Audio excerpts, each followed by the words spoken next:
Welcome to Hollywood. This time in Quest for Entertainment, we're going into the world of the future 2010. The director of that film, Peter Hyams. Peter Hyams, it's a world of the future, and yet it's very much a world of science fact as well as fantasy. I believe that's your own attitude, at least. Well, everybody thinks that when you initially hear these numbers, 2010, it sounds far away. It's really not. I have a 15-and-a-half-year-old son who's going to be 40 years old in 2010. I mean, every teenager watching this movie will be the young adults. They won't even be old. 40 may seem like old to them, except it's not. And so it's a film about our time. It's not a film about the distant future at all. And it's so close to the present that it can't be science fiction. And a film with a realistic surface, which maybe, ironically, makes some of the effects and some of the production more difficult than otherwise. Much more difficult, you're right, because you can't ask an audience to suspend their belief. You can't say, well, this is just a fantasy. We're taking you to a place you haven't seen before, we're taking you to a time that has no relevance to now. And it's because of its really immediate proximity to the present, and the fact that the locations for this film are in our solar system, in places that we have seen photographs of, that all the designs and all of the effects became much more difficult because they had to be credible. It wasn't a matter of making things that looked nice. It was a matter of making things that looked believable. Now, you wrote the picture as well as directed and photographed. What do we have to look forward to? Or at least, what are you anticipating in the world of 2010, politically and in terms of space travel? Well, technically, the film is evidently fairly close, according to, I mean, it was done with a pool of knowledge from both Jet Propulsion Labs, from Boeing Aerospace, from Arthur C. Clarke's, from everybody. So this is pretty close to the technology that we think is going to be around. It is generally believed that by the year 2010, we will be exploring planets in our solar system.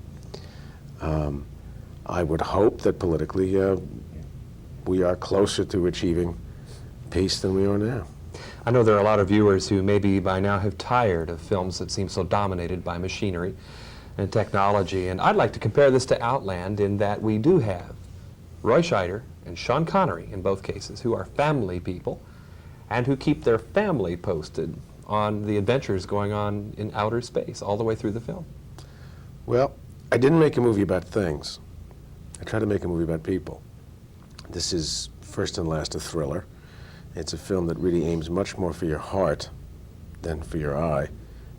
Hopefully it's complemented by things that are intriguing to look at, except the subject of the film is a story, a big mystery story. And in order for that to work, I think the focus of your vision has to be on the character, on the human beings there, which is one of the reasons why I wanted actors of that stature.